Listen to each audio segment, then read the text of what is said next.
Ya, sejak eranya Nabi Nuh alaihi salam bahwa orang-orang yang berbuat salah itu ya diingatkan potensinya. Ada rahmat Allah Subhanahu wa taala untuk memperbaiki kesalahannya sehingga menjadi saleh. Ya, ini satu fitrah. Jadi di setiap era itu selalu percikan rahmat Allah itu diberikan kepada setiap hamba ya melalui utusan-utusan Allah. Di era-eranya ada rasul ya, ada nabi, kemudian rasul nabi berhenti ya dengan hadirnya Nabi Muhammad SAW dan wafatnya beliau, selesai era kenabian, selesai era kerasulan. Maka semua petunjuk-petunjuk yang telah sempurna itu diteruskan oleh sahabat beliau dari kalangan ulama. Nanti kalangan ulama ini mengajarkan kepada ulama di generasi selanjutnya, di tabi'in, tabi'ut tabi'un, sampai kemudian kepada kita. Ya, ini pakemnya sudah ada. Jadi dalam diri kita ini boleh jadi setiap manusia itu kan tidak ada yang suci ya, kecuali para nabi dan rasul yang memiliki sifat maksum, dijaga dari kesalahan. Boleh jadi saya, Anda, kita berbuat satu kesalahan, tapi rahmat Allah menjadikan kita itu mendapatkan fitrah untuk memperbaiki itu. Nah, ini yang nggak dimiliki oleh setan. Setan itu salah ya salah, kan?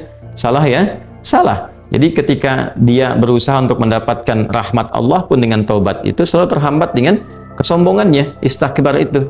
Ya, satu kali ditawari untuk bisa mendapatkan ampunan pun, ya lalu diberikan satu syarat untuk hormat kepada jasadnya Adam pun, kan, itu tetap kemudian dia abai. Sekali lagi saya ingatkan untuk menekankan bahwa kita ini tercipta sebagai manusia, bukan setan. Ya, sepanjang kita menyadari kita manusia dan berbuat salah, maka aktifkan sinyal taubat itu. Ya, sejak di era sebelumnya, bahkan di era Nabi Adam alaihissalam turun ke muka bumi, kemudian juga berkeluarga, ya risalah-risalah tentang taubat itu selalu kemudian disampaikan. Nah, di era Nabi Nuh alaihissalam, rasul pertama. Jadi kalau Adam itu nabi yang pertama, Nuh alaihissalam rasul yang pertama. Umatnya salah, maka dengan kasih Allah Subhanahu wa taala diturunkanlah kemudian pengingat ya lewat fitrah kemanusiaan ini. Lewat Nabi Nuh alaihissalam disampaikan, faqultu astaghfiru rabbakum innahu kana ghaffara. Ya, maka aku tegaskan kepada kalian, istaghfiru rabbakum, cepat istighfar, cepat balik lagi, ambil kalimat-kalimat ampunan, ambil kalimat-kalimat tobat ya dari Allah Subhanahu wa taala, menggunakan Rabb tuh yang telah menciptamu, merawatmu, menyayangimu, mengingatkan. Jadi Rabb itu ada nilai-nilai rububiyah di dalamnya. Ya, ada sifat-sifat rububiyah. Ya, bukan sekedar mencipta, tapi juga merawat, memberikan perhatian, memberikan kebutuhan. Kalau dalam bahasa bebasnya Allah seakan ingin mengatakan, hei, aku kan yang cipta engkau, ya kan? Engkau berbuat salah, aku berikan kesempatan untuk saleh. Aku kirimkan di kalimat taubat, aku berikan kesempatan untuk memperbaiki diri. Kenapa engkau nggak ambil, ya kan? Ya, indah sekali gitu. Ya, aku ciptakan engkau salah, aku berikan jalan saleh. Kenapa ketika aku berikan jembatan untuk memperbaiki diri, engkau tidak ambil? Maka lewat Nabi Nuh alaihissalam sejak di era kerasulan pertama itu diingatkan sampai nanti puncaknya di era Nabi Muhammad sallallahu alaihi wasallam. Faqultu astaghfiru rabbakum innahu kana ghaffara. Kata Nabi Nuh alaihissalam, aku tegaskan, innahu kana ghaffara. Sungguh Allah Subhanahu wa taala itu telah menetapkan pada dirinya bahwa Ia Maha mengampuni seluruh dosa-dosa. Jadi ada ghafir, ya, ada ghaffar, ada ghafur, dan nanti dilekatkan dengan rahim pada puncaknya. Ya. Misalnya di surat Ghafir, di ayat yang ketiga, Ghafirid dzambi wa qabilit taubi, itu menggunakan kata Ghafir. Lalu kalau kita jadikan superlatif, ya dinaikkan lagi tingkatnya menjadi lebih banyak, terus mengampuni dosa, mengampuni lagi, itu dirubah kalimat dari Ghafir menjadi Ghaffar. Kalau tanpa batas diberikan kemudian sifat yang ketiga yaitu Ghafur. Ya, kalau hamba menyimpulkan apakah memang masih diterima, maka Allah turunkan puncaknya berupa sifat rahmatnya, Rahim. Qul ya ibadiyalladzina asrafu ala anfusihim la taqnatu min rahmatillah. Innallaha yaghfiru dzunuba jami'a. Quran surah ke-39 ayat 53. Balik ke sini. Ya, jadi ini gambaran yang pertama.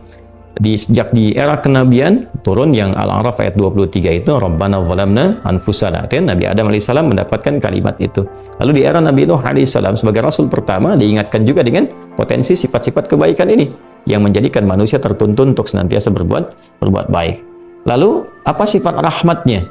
Ya, jadi kalau kita kembalikan ke konstruksi Al-Baqarah ayat 37, tadi kan saya katakan di awal ya, Allah menegaskan seorang yang taubat ingin merubah dirinya dari salah menjadi saleh, bukan sekedar dituntun oleh Allah, tapi juga dipercikan kasih sayang Allah kepadanya. Rahmat Allah diberikan. Ya, kembali ke Quran surah kedua ayat 37 itu, fatalaqqa Adamu min rabbih kalimatin fataba alaihi innahu huwat tawwabur rahim. Jadi bukan tawwab saja, tapi rahim juga. Bukan sekedar Allah terima taubatnya, tapi kasih sayang Allah pun diberikan kepadanya. Nah, apa di antara jenis kasih sayang yang Allah berikan kepada seorang hamba yang mau taubat? Ya, maka diteruskan ayatnya sampai 12 di sini. Imam Al-Bukhari menyantumkan di sini sampai ayat 12. Yursilis samaa 'alaikum midrara wa yumdidkum bi amwalin wa banina wa yaj'al lakum jannatin wa yaj'al lakum anhara. Allahu akbar. Ya, justru di sini teman-teman sekalian, istighfar itu ya permohonan ampun kepada Allah Subhanahu wa taala, ya, permohonan rahmat Allah Subhanahu wa taala, kembali kepada Allah, mengoneksikan diri kita kepada yang maha baik. Itu diantara percikannya adalah mendapatkan lapangan kebaikan. Yursilis samaa 'alaikum midrara. Ya, walaupun Anda mendapatkan kesulitan dalam berkehidupan, bahkan yang sifatnya luas ya secara sosial. Kalaupun tanahnya gersang, ya, kalaupun kemarau berkepanjangan, itu ternyata dengan satu daerah itu, satu desa itu, satu wilayah itu mengoneksikan diri mereka kepada Allah, beristighfar. Ini faedahnya istighfar. Dengan beristighfar kepada Allah, taubat dari maksiat, ternyata bisa mendatangkan rahmat bukan hanya untuk pribadinya, untuk satu wilayah. Ya, ini pelajaran dari Quran. Ya, Allah akan memberikan kesan begini, jangankan bagi setiap personalnya, setiap orangnya. Ya kan? Ada masalah sekampung pun, contohnya kekeringan misalnya, contohnya kemarau, lalu sekampung itu, ya, atau ada orang-orang soleh di situ yang membiasakan taubat kepada Allah, istighfar kepada Allah, mengoneksikan dirinya kepada Allah, ya kan? Itu luar biasa, percikan rahmat Allah. Ya, apa diantaranya? Yursilis sama ya 'alaikum midrara. Allah memerintahkan kepada langit itu untuk menurunkan hujan. Ya, dengan curah yang memberikan maslahat. Kemudian wa yumdidkum bi amwalin wa banina. Ya, lantas kemudian melapangkan kepada engkau urusan hartamu. Ya, bahkan memberkahi engkau dengan keturunan-keturunan yang baik. Jadi Masya Allah, ya, orang tua yang rajin istighfar, suami yang rajin istighfar, itu ternyata bukan sekedar menjadikan ia mendapatkan penerimaan taubat. Dia berhenti dari perbuatan maksiat, usaha-usaha yang tidak baik, dagang yang tidak benar, dengan perbuatan curang, ya, perbuatan menipu, perbuatan-perbuatan yang tidak elok, korupsi, jauhi potensi itu. Disogok dia hindari, diajak korupsi dia jauhi dan sebagainya. Lalu konsisten pada kebaikan dan dia isi dengan istighfar. Astaghfirullahaladzim, astaghfirullahaladzim. Rabbana zalamna anfusana wa illam taghfir lana wa tarhamna lanakunanna minal khasirin. Dia konsisten pada kebaikan itu, wa yumdidkum bi amwal. Allah akan lapangkan dia pada harta-harta yang lebih berkah. Allahu akbar. Ya, jadi berikan kelapangan dulu pada dirinya. Kemudian diberkahi hartanya, jadi berapapun yang dia dapatkan, Allah berikan berkah padanya. Sehingga dia merasakan kebahagiaan dengan harta itu. Karena ada orang yang merasa seperti kelihatan banyak, tapi tidak menikmatinya. Ya, baik itu boros, baik itu merasa kayaknya banyak tapi nggak kepake. Ya, barang-barang habis beli ini lagi, tapi memuaskan nafsunya saja. Ya, temannya ngajak begini, dia harus terpaksa beli. Kadang-kadang ngutang, atau mungkin dia dapatkan sesuatu tapi jalan-jalan yang haram, jalan yang salah. Dia tidak menikmatinya, dan ini yang paling bahaya. Ya, ini yang paling bahaya. Lawan lapang kan sempit. Jadi hartanya kayak banyak, tapi menyempitkan kehidupan rumah tangganya. Ya, hubungan suami istri jadi nggak enak, dengan anak jadi nggak nyaman. Itu ciri keberkahan biasanya. Ya, ciri keberkahan yang tidak didapatkan. Jadi kalau berkah itu dapat, walaupun terlihat kuantitasnya nggak sama dengan orang, dia 100 juta, ini 1 juta, tapi kenikmatannya luar biasa. Ya, di rumah ada kebahagiaan, hubungan menjadi nyaman, apa yang ditata itu bermanfaat, yang dimakan menjadi daging, dari daging itu terkonstruksi menjadi pengetahuan, jadi macam-macam, jadi energi, ya energinya dipakai pada kebaikan. Sebaliknya yang terlihat seperti banyak, kayaknya banyak nih, ya, tapi tidak memberikan kebahagiaan. Di rumah nggak bahagia, tidak memberikan dampak energi positif, ke ibadah jadi malas. Ya, itu ciri-ciri pertama kalau harta kurang berkah itu, apalagi tidak berkah, itu pasti menurun kesolehannya, meningkat kesalahannya. Pasti itu. Ya, jadi mulai menurun nih, sholat mulai menurun, baca Quran mulai menurun. Nah, kesalahan mulai meningkat, makan mulai salah, minum mulai salah. Yang tadinya minum yang baik-baik, sekarang minum yang tidak baik dan sebagainya. Nanti kalau sudah begini, pasti hubungan di rumah tangganya pun nggak akan jadi baik gitu. Ya, dan itu akan terbawa dalam kesempitan. Nah, cara untuk mengatasi itu, ini balik ke Quran surah Nuh tadi di ayat 10 sampai dengan ayat 12. Kalau kita menyadari kemudian itu salah, lantas ingin memperbaiki diri, kembali kepada Allah, perbaiki diri kita, ya, lalu mengingat Allah, menyesali apa yang telah dilakukan, berjanji untuk berbuat baik, itu tidak tanggung apa yang Allah jawab. Ya, kalaupun ada satu kelapangan yang tidak berkah tadi, diganti oleh Allah, dihilangkan yang kurang baiknya, dilapangkan dengan yang baik-baiknya. Lalu setelah itu dijaga keluarganya. Jadi memberikan kesan bahwa ada hubungan yang korelasi secara langsung antara harta dengan keluarga, dengan anak keturunan. Jadi hati-hati, saya ingatkan kepada para ayah, pada saya pribadi dan kita semua, jangan sampai membawa yang haram ke rumah. Sekali lagi, jangan sampai membawa yang haram ke rumah. Jadi kalau istri sudah memasak itu di dapur, menjadi makanan, dikonsumsi oleh anak-anak jadi daging, ya, dikonsumsi jadi daging nih, itu jadi karakter. Ya itu sudah fitrah, sudah umum begitu. Jadi kalau dia baik, akan membentuk kebaikan. Kalau nggak baik, akan merubah ya, pada keburukan. Kontrolnya susah di situ. Ya, sangat sulit sekali. Nah, caranya tadi kembali kepada Allah, tinggalkan yang kurang baik tadi, nanti Allah rubah. Ya, cara dia mendapatkan harta itu, walaupun awalnya terlihat nggak nyaman, karena kan merubah diri, mengeluarkan yang kotor dulu. Ya kalau terlalu banyak kotoran, mandi kan ya agak cukup pekat tuh mandinya, bersihkan lagi, terasa nggak seperti biasa. Tapi setelah dibersihkan semua jadi enak kan? Nah itulah agama begitu, dibersihkan yang kotor itu kayaknya awalnya nggak enak, tapi kemudian hati jadi lapang. Yang diberikan kelapangan hati dulu. Ya begitu hatinya lapang, baru nanti Allah buka jalan. Ya setelah hatinya lapang, bagus, dan dinilai baik ini punya kemampuan untuk bertindak dan mengelola apa yang didapatkan, dilapangkanlah rezekinya karena dia sudah dinilai pandai untuk mengelolanya. Setelah itu diperbaiki keturunannya. Ya. Wa banina wa yaj'al lakum jannatin wa yaj'al lakum anhara. Bahkan setelah itu dibikin kaya lebih dari sebelumnya. Ya, asetnya ditambah lagi, diberikan kenikmatan hidup, ya sampai dijaga hingga kembali kepada Allah Subhanahu wa taala. Itu faidah istighfar. Jadi kalau kita biasakan bertekad, berniat memperbaiki diri dari yang salah menjadi baik, itu Allah sudah berikan motivasi. Aku bukan hanya terima taubatmu, tapi aku rubah keadaan hidupmu lebih istimewa, lebih mahal nilainya dibandingkan dengan keadaan sebelumnya yang terlihat seperti fata morgana. Kemudian dikuatkan dengan Quran surah ketiga Ali Imran ayat 135, ya. Di sini disampaikan Allah Subhanahu wa taala berfirman, a'udzubillahi minasyaitonir rajim. Bismillahirrahmanirrahim. Walladzina idza fa'alu fahishatan aw zalamu anfusahum ini dzakarullaha fastaghfaru lidzunubihim wa may yaghfiru dzunuba illa Allah wa lam yusirru ala ma fa'alu wa hum ya'lamun. Di highlight di sini di firman Allah Subhanahu wa taala, dzakarullaha fastaghfaru lidzunubihim. Ya, yaitu orang-orang yang mendapatkan rahmat Allah Subhanahu wa taala itu. Jadi ini korelasinya dengan ayat 133. Jadi ayat 133 itu Allah Subhanahu wa taala berjanji bagi orang-orang yang menyegerakan istighfar. Jadi ingat dosa hari ini nih. Sekarang misalnya malam nih, kita ingat ada dosa yang dikerjakan. Lantas ketika ingat itu istighfar. Istighfar, minta ampun sama Allah gitu kan. Itu menyegerakan sesuatu tanpa jeda disebut dengan sara'a. Ya, sara'a. Jadi ada sa'a, ada sara'a. Kalau sa'a itu menyegerakan sesuatu dengan persiapan. Ya, makanya besok nih ada Jumatan menggunakan sa'a. Fas'au bukan wasari'u. Ya, ya ayyuhalladzina amanu idza nudiya lis-salati min yaumil jumu'ati fas'au bukan fasari'u. Fas'au itu Quran surah Al-Jumu'ah. Ya, Al-Jumu'ah di ayat yang keberapa? Ayat 9, kan? Allah menyampaikan fas'au ila dzikrillah. Bersegera, tapi siap-siap dulu. Mandi dulu, pakai wangian dulu dan seterusnya. Tapi kalau dia bersegera cepat, nyaris tanpa jeda, itu menggunakan sarah.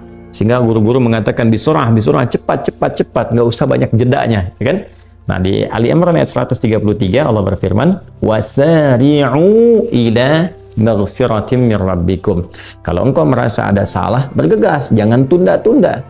Ya ingat malam ini, jangan tunda besok. Gimana kalau kemudian tengah malam meninggal? Ya, segera istighfari. Nah, orang yang menyegerakan istighfar saat ingat kesalahan, apa yang didapatkan? Wa jannatin arduhas samawati wal ardu uiddat lil muttaqin. Maka orang ini akan diberi harapan oleh Allah, ya diperkenankan untuk memohon, bahkan ketika pulang disiapkan surga untuknya seluas langit dan bumi. Dan itu bagian dari sifat takwa.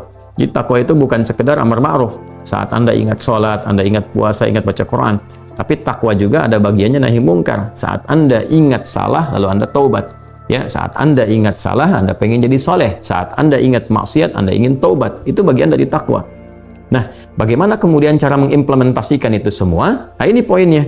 Ya, walladzina idza fa'alu fahishatan aw zalamu anfusahum dzakarullaha fastaghfaru lidzunubihim. Itu orang-orang. Ini menggunakan, sering diterjemahkan dengan orang-orang yang, gitu kan? Walladzina, alladzina disebutkan 1080 kali dalam Al-Quran setidaknya. Ya, mencakup semua tanpa batas, laki-laki, perempuan, besar, kecil, tua, muda, punya jabatan, tak punya jabatan, semua tanpa kecuali. Artinya semua orang dengan keadaannya berpotensi berbuat salah. Ya, kecuali tadi Nabi dan Rasul yang punya sifat maksum. Ya, Allah jaga dari kesalahan. Kita yang bukan Nabi, bukan Rasul, itu berpotensi salah. Apapun profesinya, apapun jabatannya, apapun tugasnya. berpotensi salah. Ya, pun demikian termasuk saya, pasti salah, pasti. Nggak ada yang nggak salah. Jadi kalau ada yang mencari kesalahan, misalnya saya pribadi, pasti menemukan. Pasti. Dan percuma mencari kesalahan manusia, karena pasti ditemukan. Ya, dan ini catat yang paling penting. Hindari mencari-cari kesalahan itu, karena kita tidak tahu bahwa mungkin ketika seorang divonis salah itu, dia sudah mengistighfari, sudah mentaubatinya. Ini poin besarnya. Hati-hati gitu ya, hati-hati. Karena itu Nabi selalu menganjurkan mencari kebaikan orang, menyebutkan, meneladaninya, alih-alih mencari kesalahan seseorang. Ya kenapa? Karena pasti ditemukan. Tapi yang tidak pasti itu, kita nggak bisa memastikan orang itu sudah taubat atau belum. Yang paling bahaya adalah mencela orang, mencari kesalahan orang, mencaci orang yang sudah dia taubat dan taubatnya diterima orang, diterima Allah Subhanahu wa taala. Hati-hati ya, mencari kesalahan orang, mencela orang, ya kan? Yang dia sudah mentaubati kesalahannya dan taubatnya diterima oleh Allah Subhanahu wa taala. Allahu akbar. Itu azim, itu hati-hati ya. Ya, sesuatu yang besar sekali dosanya di sisi Allah Subhanahu wa taala. Nah, ini kembali ke sini, ketika seseorang dia sadar berbuat salah, dia salah. Alladzina, semua orang potensi salah. Ya, idza fa'alu fahisyah, ketika dia berbuat fahisyah. Ya, fahisyah itu pernah saya sampaikan ya, turunannya nanti fahsya namanya. Jadi sifat kesalahan yang muncul dari syahwat. Ya, mohon maaf, zina, pornografi, porno aksi, kata-kata jorok, kata-kata kotor dengan semua bentuknya. Baik itu di media sosial, digital ataupun juga di praktikal yang nampak secara fisik misalnya, itu jelas salah. Jelas dosa. Ya, al-zalamu anfusahum, atau bentuk mungkar, menempatkan suatu bukan pada tempatnya. Ya, mohon maaf, ya, mencuri, merampok, membunuh, ya, korupsi, hoax dan sebagainya, itu zalim, perbuatan zalim. Nah, saat seseorang berpotensi salah, ya, dari fahsya dan mungkarnya, dia berbuat perbuatan dari dorongan syahwatnya atau mungkar dari keinginan nafsu perut dan akalnya, dia berbuat yang salah, lalu zakarullah, dia ingat Allah. Nah, ini poinnya. Ini menarik sekali nih. Ini menarik sekali. Kok lanjutan ayatnya zakarullah? Bukan dia sadar bahwa dia itu telah berbuat salah. Kenapa zakarullah? Ini poinnya. Ya. Karena Allah ingin selalu menautkan sifat seorang hamba menjadi baik itu dengan rahmat-Nya. Ini poinnya. Jadi kalau bukan rahmat Allah Subhanahu wa taala, mustahil kita bisa mengarah pada kebaikan. Allahu akbar. Ya, lillah karena Allah. Lillah karena Allah. Ya, jadi orang-orang yang bertobat dengan merasakan rahmat Allah itu beda. Dengan sekedar dia pengen memperbaiki, lain rasanya, lain. Ya, jadi kalimat zakarullah itu mahal sekali. Jadi ingin memberikan dampak kesadaran kepada kita bahwa Allah tuh nggak ninggalkan kamu. Ya, Allah tahu kamu salah, tapi sepanjang nyawa kamu belum sampai ke kerongkongan, kamu diberi potensi untuk tobat. Ayo tobat. Kan sering saya ungkapkan, Firaun saja, se-Firaun-Firaunnya dikirimkan 2 nabi, Musa dan Harun. Ya, sebagai keadilan Allah, kasih Allah dan adilnya untuk memberikan hidayah. Ya, sampai titik puncak kan nyawanya di kerongkongan. Cuman sayang kan dia sendiri yang memilih untuk tidak mengambil hidayah itu. Sampai nyawanya di kerongkongan. Sampai tenggelam itu. Nah, itu sudah disampaikan informasinya, kisahnya, jejak sejarahnya sampai sekarang diabadikan supaya seluruh anak cucu Adam itu sadar jangan berbuat yang seperti itu. Ya, sekali lagi hanya setan yang tidak kenal taubat. Zakarullah, dia ingat Allah.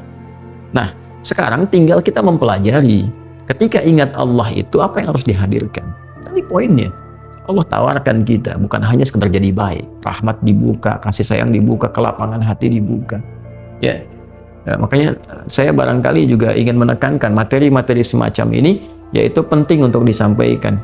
Ya, kepada saudara-saudari kita barangkali yang sekarang dengan kasih sayang Allah itu ya diisolasi di satu tempat seperti lapas misalnya, lembaga permasyarakatan. Boleh jadi itu kasih Allah untuk diperbaiki sehingga dia konsisten bisa berbuat baik saja di dalam, ya, terjaga dari perbuatan-perbuatan di luar, dikontrol supaya bisa kembali pada jalan yang baik. Dia bisa di dalam, bisa memperbaiki diri, istighfarnya enak, bisa ngaji, kadang ketemu ke masjid dan sebagainya. Kalau ini dimanfaatkan dengan baik, Allahu akbar, Allah kasih kelapangan. Ya, walaupun mungkin tinggal di tempat yang sempit, terasa kemudian dibatasi dengan sel-sel, tapi hatinya lapang, itu luas, megah, dan jadi nikmat. Ya, orang butuh waktu untuk menghafal, butuh suasana. Anda punya tempat yang cukup ideal untuk menghafal Quran, memperbaiki diri, dan fikihnya ada kan? Dan sangat jelas sekali kenapa di antara kisahnya Nabi Yusuf alaihissalam, ya, diizinkan oleh Allah untuk masuk ke dalam ruang itu, untuk memberikan sebuah pencerahan, sehingga menemukan modelnya. Ini model orang salah yang mau jadi saleh. Bahkan setelah itu dia keluar dan diangkat jadi pembantunya raja, kan pada masa itu asisten rumah tangganya raja. Naik gitu. Dari sosok yang salah, ya kemudian dia tobat, mengambil petunjuk dari Nabi Yusuf alaihissalam, dia berubah jadi orang hebat setelah itu. Ya, jadi asisten rumah tangganya raja. Itu luar biasa gitu. Ya, tapi yang memilih kemudian untuk jalan-jalan keburukan, tetap bertahan di dalamnya, selesai gitu. Ya, ini tawaran sesuatu yang indah. Ya, bahkan ada juga yang terakhir, ini yang paling luar biasa. Orang yang sudah mendapatkan ancaman hukuman, ya sampai kemudian juga mengakhiri kehidupannya, tapi dia mau bertobat. Ya, maka dia bisa mengakhiri kehidupannya itu dengan apa yang telah ditetapkan. Misalnya, kan kita nggak tahu garis takdir itu bagaimana. Ya, wallahu alam, tiba kemudian manusia memberikan hukuman, tapi Allah dengan kehendaknya merubah itu semua, bisa berubah. Ya, tapi kemudian kalau itu bersamaan dengan takdir yang telah Allah tetapkan, dia menjadi baik. Jadi di Islam itu selalu ada solusi. Selalu ada solusi, dan pedomannya mengantarkan pada kebahagiaan. Itu poin tertingginya.